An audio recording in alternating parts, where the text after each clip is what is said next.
On va passer à la prise en charge personnalisée, donc selon les différents types d'allergies. Et c'est notre ami Habib Chaban qui va nous éclairer.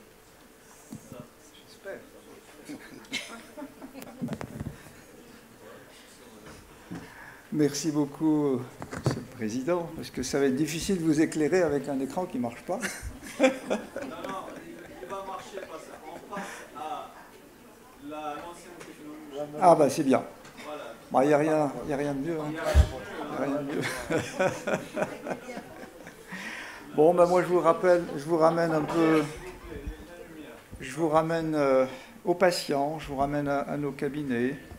Je ne sais pas si tout à l'heure, je n'avais pas de... Non, il faut l'enlever.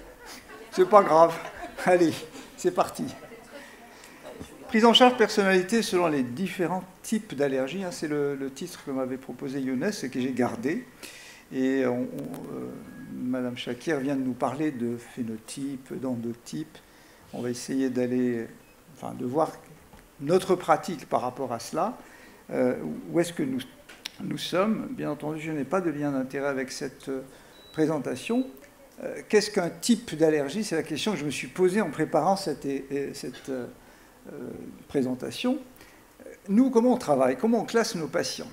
On a une histoire clinique et on va regarder est-ce que le patient a une telle ou telle sévérité. On va regarder la réactivité cutanée ou biologique. On va regarder également, on peut classer nos patients en fonction des réponses aux mesures thérapeutiques qu'on a proposées. Sachant que pour la prise en charge thérapeutique des différents types, je commence par la fin, on n'a pas grand-chose, hein, on n'a pas de biothérapie à proposer à nos patients allergiques pour l'instant, puisque aujourd'hui, ça repose toujours sur les mesures d'éviction, sur les conseils diététiques, et la prescription d'une trousse d'urgence lorsque c'est nécessaire. C'est essentiellement ça que nous allons voir dans ces phénotypes-là. Je ne vais pas parler, donc je me suis un peu limité à des phénotypes, j'allais dire, d'allergie alimentaire. Je ne pouvais pas tout traiter en une seule présentation. Et donc, les allergologues aussi ont depuis longtemps eu cette tendance de vouloir classer les patients avec des syndromes. Alors, on est les bons spécialistes des syndromes. Le syndrome pomme-bouleau, cyprès-pêche, de nos amis marseillais, armoise, céleri, épices, latex, fruits, etc., etc. Finalement, quand on les classe, hein, il y en a beaucoup, hein, il y en a une trentaine comme ça qui sont listés, donc beaucoup sont rares, mais c'est une façon de voir nos patients aussi. Et sur le plan génétique, c'est ce que vous venez de voir en détail, eh bien, on a vu ce que c'était qu'un phénotype, c'est-à-dire l'expression visible des gènes, mais dans un environnement donné. C'est-à-dire que finalement, le phénotype, c'est les gènes plus l'environnement, et pas uniquement les gènes. Le génotype, c'est les caractères qui sont hérités et propres à l'individu. L'endotype, ça a été bien précisé par rapport à l'asthme. Parce que dans l'asthme, on a vu qu'on a des asthmes T2, des asthmes non T2. Mais dans ce dont je vais vous parler, ce sont des patients qui ont un profil de réponse qui est toujours le même, qui est IgE dépendant. Donc on n'est pas dans des endotypes, parce que ce qui change, c'est juste l'allergène, mais le mécanisme, il est exactement le même.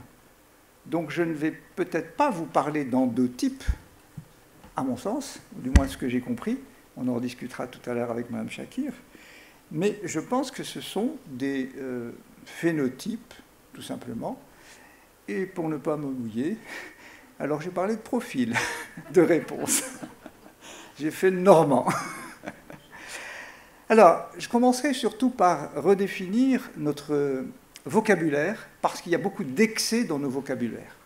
Notamment, on parle de sensibilisation à tout bout de champ pour tous les patients. À mon sens, et là c'est ma casquette d'immunologiste, une sensibilisation c'est quelque chose d'actif. C'est une immunisation à un allergène. Alors que ce que l'on observe habituellement, ce sont des réactivités cutanées, des réactivités biologiques. Je vois quelque chose qui se fixe, quelque chose qui... OK. Donc, quand les prick tests sont positifs chez un patient à plusieurs pollens, je ne peux parler que de polyréactivité cutanée à des pollens. je ne vais pas dire il est polysensibilisé tant que je n'ai pas fait les allergènes moléculaires pour savoir si réellement il est sensibilisé aux allergènes majeurs et spécifiques de chaque pollen. Par contre, si je vois un patient qui est d'emblée positif au chat, à l'acarien et à un pollen, là, je pense qu'il y a effectivement une polysensibilisation. Donc c'était juste pour redéfinir notre terminologie, notre langage. Et pareil, donc polysygeux spécifiques sont positifs aux allergènes majeurs spécifiques d'un pollen. On parle de monosensibilisation. Il pourrait avoir une polyréactivité au pollen et une monosensibilisation à un seul, une monoallergie, pardon, monosensibilisation et monoallergie. D'ailleurs, dans la diapo suivante, je vais parler de la clinique. Parce que nous sommes cliniciens, nous avons vu une réactivité, mais notre patient, il est venu parce qu'il est allergique. Il s'en fout, lui, de la réactivité. Lui, on a des patients qu'on peut diagnostiquer parfois positifs avec des tests cutanés. Quand on leur pose la question, ils n'ont pas de symptômes. Donc ils sont sensibilisés, mais ils ne sont pas allergiques. Ils peuvent être monosensibilisés à un seul. Ils sont au chat et ils sont réactifs au chat. Donc on est dans un cadre de monosensibilisés, monoallergiques. Mais chez les polysensibilisés, c'est-à-dire qui ont des allergènes moléculaires positifs à des allergènes différents, donc une vraie sensibilisation des allergènes spécifiques, eh bien, ils peuvent, tout en étant polysensibilisés réellement, eh bien, n'être réactifs qu'à un seul. Et ça, c'est le résultat, finalement, de tout le terrain génétique, de l'épigénétique et de tout un tas d'autres cofacteurs dont je vais essayer de vous parler. Est-ce qu'on est d'accord jusque-là? Bon. Donc, phénotype en allergie, finalement, il y a le terrain, il y a la génétique et l'environnement qui vont déterminer des profils moléculaires de sensibilisation de notre patient, mais ils sont aussi responsables, ce même terrain génétique, cet environnement, de comorbidités qui vont complexifier la situation pour nous, cliniciens, et qui va aboutir à cette histoire clinique, qui est le résultat, d'une part, de cette sensibilisation et de l'effet rajouté, d'une part, des comorbidités, et d'autre part, eh bien, de l'allergène et comment il va se présenter au patient. Et cela va nous permettre d'avoir des champs, d'abord, ça va nous permettre de pouvoir mettre ce patient, parce qu'on aime bien mettre les patients dans des tiroirs et les ranger comme ça, et donc, ça va nous permettre de dire, d'évaluer la sévérité de l'allergie, donc d'évaluer le risque qu'a ce patient, l'évolution attendue, c'est-à-dire le pronostic pour cet enfant ou ce patient, et ça va nous permettre d'adapter les mesures thérapeutiques, c'est-à-dire la prévention secondaire, mais aussi la prévention tertiaire, c'est-à-dire comment prévoir les effets indésirables des mesures, même thérapeutiques, que nous allons mettre en place. Alors, je vais encore vous reparler des allergènes moléculaires, je suis désolé. Vous savez que c'est une histoire de famille. Donc on en a beaucoup parlé ce matin. Il y a des grandes familles, il y a des familles un peu plus petites, comme vous pouvez le voir ici. Les PR10, les profilines, c'est des grandes familles. Et puis les LTP aussi, c'est grandes familles. Et puis il y a des familles qui sont un peu plus jeunes et moins composées, comme les GRP, les TLP, les défensines. Alors bien entendu, on revient à notre ouvrage de référence, le MOG, Molecular Allergy User Guide, que je vous recommande de télécharger gratuitement sur le site de l'EACI. Eh bien, je ne vais pas parler d'endotype, ni de phénotype, le profil de sensibilisation PR10, par exemple. Eh bien, on sait que le pollen de bouleau, c'est l'allergène majeur et spécifique du pollen de bouleau. C'est un représentant, c'est un chef de file.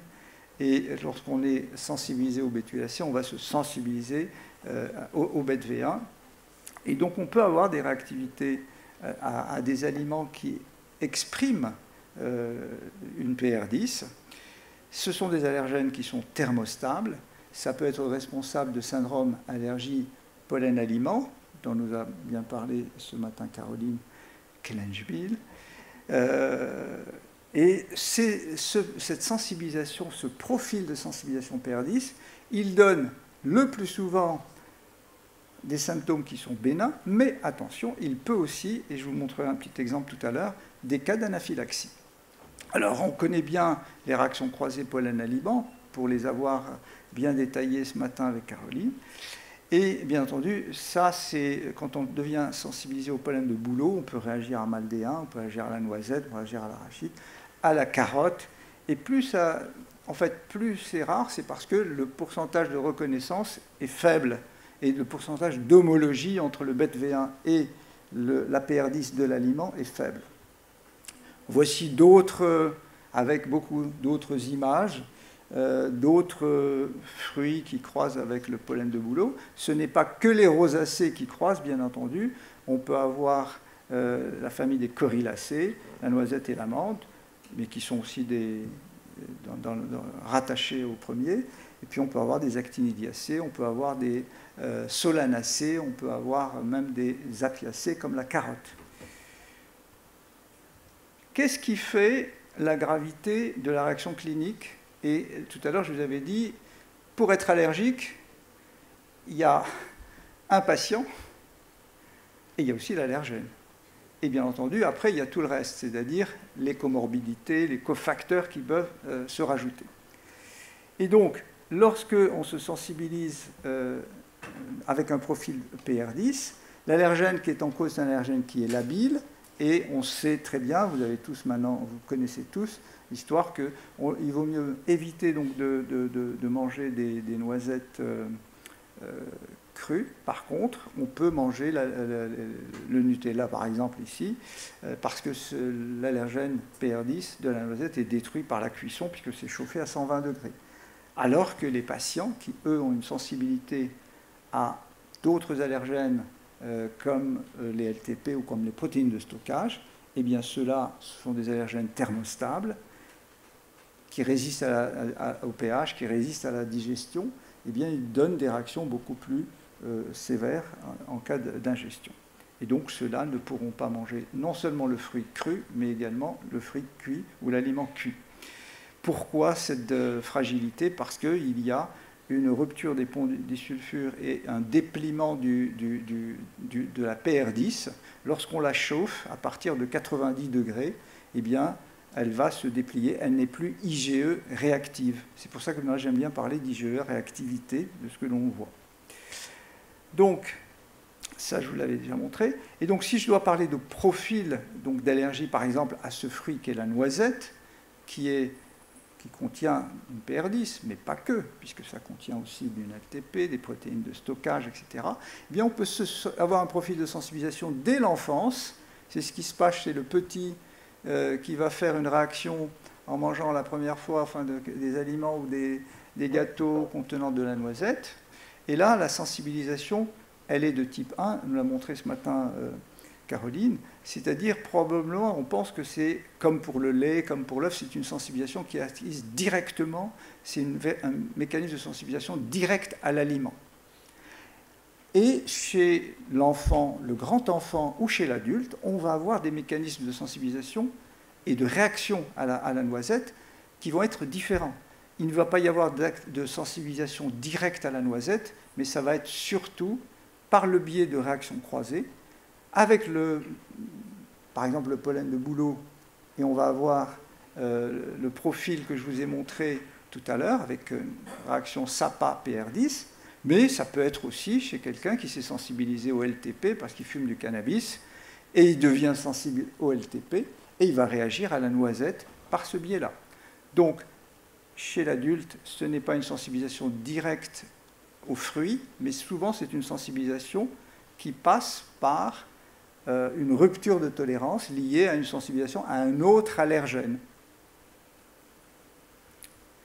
Si je prends par exemple le fruit comme la pêche, riche en LTP au niveau surtout de la peau, il y en a aussi à l'intérieur, mais c'est la peau qui est extrêmement riche en LTP. À l'intérieur, on va trouver beaucoup d'allergènes PR10 dans la chair de la pêche. Eh bien, lorsque on est plutôt dans l'Europe du Nord, on va faire des syndromes d'allergie orale avec ce fruit de la famille des rosacées, comme pour la pomme ou pour la poire, alors que quand on vit dans la région méditerranéenne, eh bien, on va avoir un profil plutôt de réaction beaucoup plus grave, parce qu'on va se sensibiliser soit au LTP par les pollens, dans l'air, que sont les pollens éventuellement d'olivier, mais aussi de platane, mais aussi le cannabis, pollen et tabac, et en fumant du cannabis, ou par le biais du pollen de cyprès avec les GRP. Et là aussi, on peut avoir donc des réactions assez graves avec ces fruits. Bien, et tout à l'heure, vous avez vu l'équivalent de cette diapositive, plusieurs fois même, avec ce problème de risque des allergènes moléculaires qui sont associés à un risque faible, comme les propylines ou les PR10, et d'autres qui sont avec des risques beaucoup plus élevés. Ça peut correspondre effectivement à la nature de l'allergène qui est détruit par la chaleur ou la digestion, mais il faut aussi savoir que ça tient également à la quantité d'allergène qui est présent dans le fruit. Si vous prenez l'allergène PR10 maldéen, vous avez entre 4 et 72 microgrammes par gramme de fruit, et si vous prenez de la LTP, eh bien à peu près à peine plus, alors que si vous prenez des protéines de stockage dans la noisette, par exemple, eh bien vous allez avoir des milligrammes, ce n'est plus des microgrammes. Et c'est pour ça que les réactions sont plus graves. Et quand on fume du cannabis, eh bien là aussi on peut se sensibiliser à cette LTP et reconnaître par la suite les LTP de différents fruits, y compris celle du latex, et réagir également à une des protéines du latex qui est la LTP FB12. Ici, vous avez les profils de sensibilisation au latex qui sont différents en fonction du mode d'exposition au latex, aux protéines de latex. Lorsqu'on est un professionnel de santé, on va être surtout exposé au latex FB5 qui va se retrouver en fait à l'intérieur du gant, parce que quand on fabrique le gant, on le retourne avant de le mettre, de le talquer, etc. Ou à FB6, qui est l'allergène majeur, l'évéine du latex. Et quand on se fait, comment dirais-je, quand on a eu plusieurs interventions chirurgicales, eh bien ce sont d'autres allergènes qui sont sensibilisants et par contact direct donc avec les muqueuses et les séreuses. Dans ces cas-là, c'est ce qu'on voit chez les enfants qui souffrent de spina bifida notamment, ou chez les multi-opérés pour des malformations urinaires et autres. Et on peut se sensibiliser au latex, comme on l'a vu tout à l'heure avec le cannabis. Par contre, on a beaucoup de faux positifs chez les patients qui sont tout simplement polliniques, parce qu'il y a une prophyline dans le latex et que ça peut donner des tests faux positifs, surtout biologiques. Alors, un cas clinique, avant de terminer. Brahim est un monsieur qui est adressé pour avis sur suspicion d'allergie au latex parce qu'il va subir une intervention. Il a présenté une anaphylaxie en consommant une figue fraîche l'été dernier. Quelles précautions faut-il prendre? Parce qu'on a appris aux anesthésistes à poser quelques questions. Est-ce que vous réagissez? Est-ce que vous êtes allergique? Si oui, est-ce que vous avez déjà réagi à la figue, à la banane, à l'avocat, au kiwi? Parce que c'est une façon de détecter les allergiques au latex. Et donc, comme il avait répondu oui, donc ils l'ont envoyé chez l'allergologue. Voilà ce qui s'est passé. Il est agent d'entretien, il vit en France depuis 13 ans. Il a eu une anaphylaxie grade 3 dans les 10 minutes après avoir mangé une figue fraîche pendant ses vacances au Maroc. C'est une histoire vraie, hein, c'est pas un cas inventé. Il s'est étouffé 5 minutes après l'ingestion, il ne se sentait pas bien, prurit buccale, pharyngée, sensation d'étouffement, dysphagie. Il est amené aux urgences avec une tension basse, on le traite. Voilà, classique. Et quand on l'interroge, il ne tolère pas la consommation de fruits frais de la famille des rosacées. Il a eu dans ses antécédents 2 épisodes d'anaphylaxie grade 2 avec la pomme et grade 3 avec la poire. Rhinoconjonctivite saisonnière de mars à juin depuis une dizaine d'années et parfois une manifestation d'asthme saisonnier. Pas de ficus au domicile, mais comme il travaille dans l'entretien, il y en a quelquefois des ficus dans les bureaux qu'il nettoie. Quand il porte les gants, il me dit que ça le démange un peu. Il est fumeur depuis 19 ans. Alors on peut se poser la question, est-ce qu'il ne fume pas un peu de cannabis de temps en temps? Possible. En tout cas, il a dit qu'il n'en fumait pas. Donc, et il a eu une cholécystectomie en 2005. Alors, c'est vrai, dans ces cas-là, on est bien embêté. Qu'est-ce qu'il faut faire? Il faut le tester. Voilà. Eh bien, on va le tester. Les prick tests sont positifs au pollen de bouleau, olivier, graminées. Donc, ça explique sa rhinoconjonctivite. C'est positif à la figue fraîche en prick test, négatif aux autres pneumallergènes testés, négatif au latex. Par contre, les IgE anti-latex étaient à 0,71 kU/unité. Et quand on regarde les allergènes moléculaires, eh bien, on retrouve le pollen de bouleau avec BETV1. Donc, c'est un vrai patient qui est polysensibilisé au pollen, puisqu'il reconnaît BETV1, FLEP1, FLEP5. Très faible sensibilité au LE1, allergène majeur d'Olivier.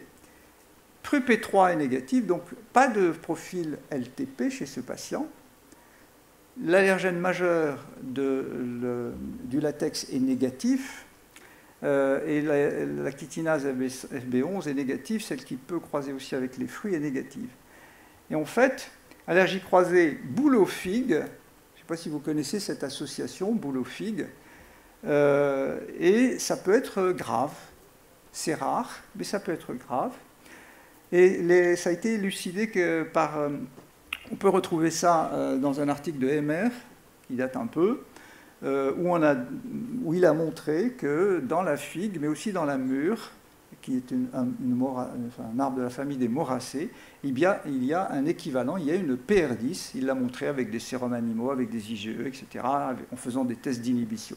Donc on est sûr qu'il y en a. À ne pas confondre avec la réaction croisée ficus et figue. Pourquoi? Parce que le ficus, c'est un figuier, le petit figuier nain qu'on met dans les appartements, Ficus benjamina. C'est la même famille que le Ficus carica, celui qui donne des figues.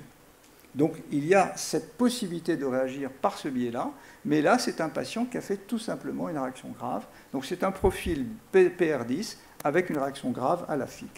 Donc la famille des moracées, c'est une grande famille dans laquelle on retrouve aussi l'arbre à pain et le fruit du jacquier.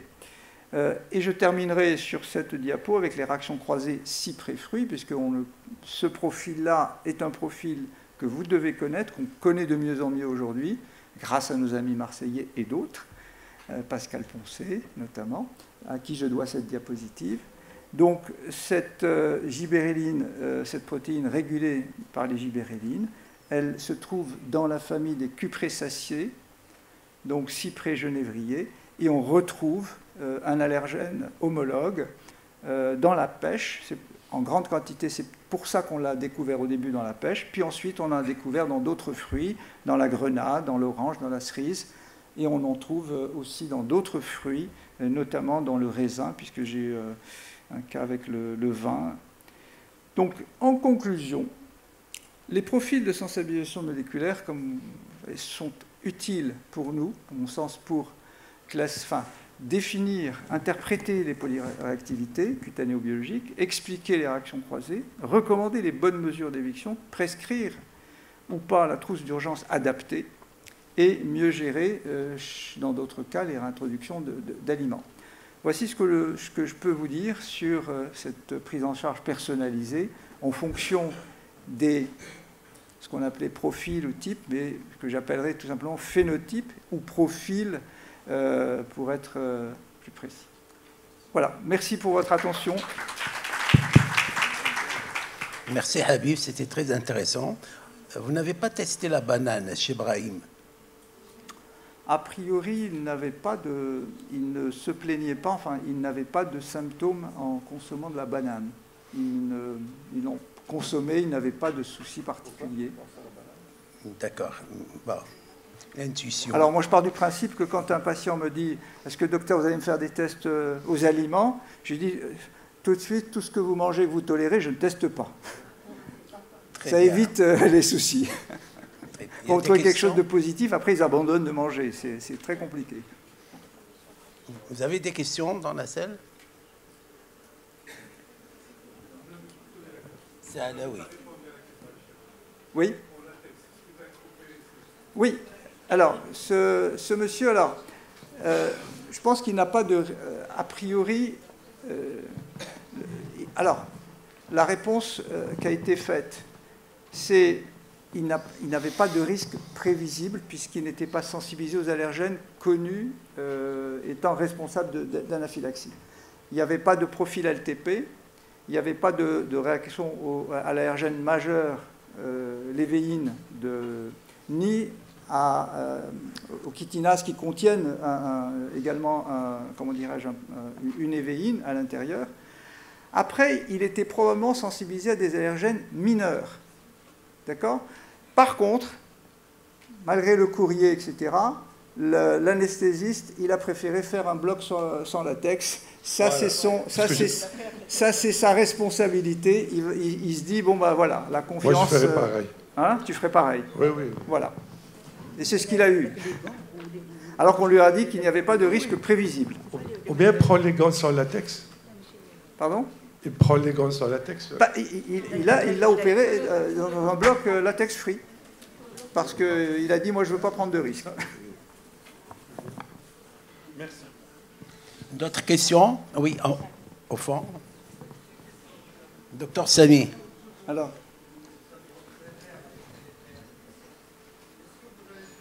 Attends, on n'entend pas. Et puis...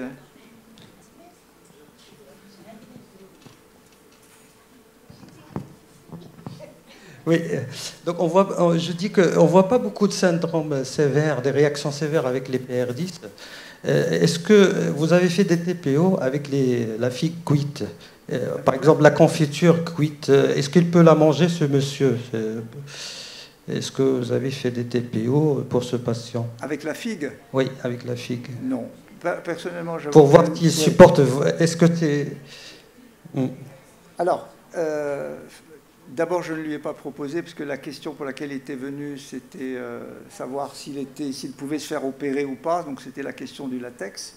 Donc, pour le truc, il a dit « je ne vais plus en manger, point ».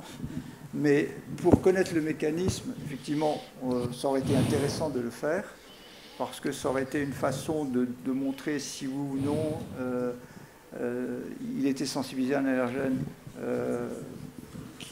auquel il aurait pu réagir, autre qu'une PR10, parce qu'on sait que la PR10, elle est thermostable. Ça n'a pas été fait. Mais il faut savoir que certaines PR10 peuvent être thermorésistantes, hein, puisqu'on en a quelques-unes, avec celle du soja notamment, qui peuvent être thermorésistantes et même chauffées peuvent réagir. Ce que je peux vous dire, c'est que pour ce qui est de la figue et les moracées, sensibilisation aux moracées et la figue, souvent les gens réagissent à la figue fraîche et peuvent consommer des figues séchées, par exemple, ou des figues cuites, sans problème. Ça a été montré dans certains case reports. Hein. Ce n'est pas des séries, c'est des case reports.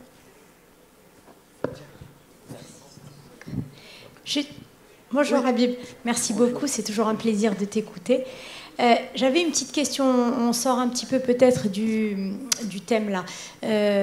On sait que la LTP, on se sensibilise essentiellement via le cannabis. Alors j'ai cru comprendre qu'on pouvait en trouver aussi dans le tabac.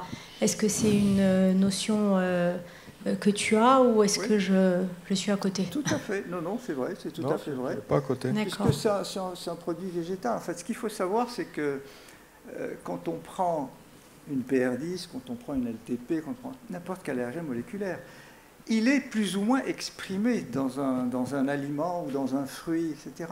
Certains vont en exprimer beaucoup, d'autres moins, et selon sa conformation, il va réagir plus ou moins. Mais comme il y en a dans le tabac, puisque certains par la suite même... Parce que j'ai eu le cas d'une patiente en fait qui fait des réactions anaphylactiques à la pomme, alors, ce qui est étonnant au Maroc. Donc je teste le PRUP-P3 qui est bien positif. Je demande si elle consomme du cannabis, elle me dit non. Elle me dit par contre je fume.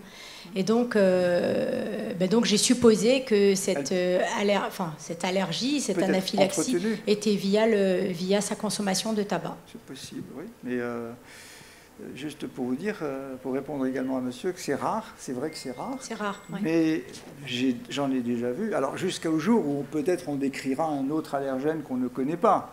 et qui est associé à ces PR10. Mais aujourd'hui, moi j'ai vu le fils d'un médecin qui m'avait été adressé, qui avait simplement mangé un quart de poire, et heureusement que son papa avait de l'adrénaline, et il a dû lui faire 2 injections d'Anapen 150. C'est quand même pas courant. Et quand on regarde la sensibilisation, il n'est qu'un profil PR10. Tout le reste est négatif. Donc c'est rare, mais ça existe malheureusement. Très bien. Voilà. Merci Habib, merci Jamila pour cette belle session. On va se faire une petite pause courte, 15 minutes, 20 minutes maximum. Alors attendez, comme tout à l'heure, restez. Ceux qui ont des cas cliniques, donc les cas cliniques, ce sera ici. Il faut aller maintenant les déposer donc, à la régie, hein, les cas cliniques, pour ne pas perdre de temps. À tout à l'heure.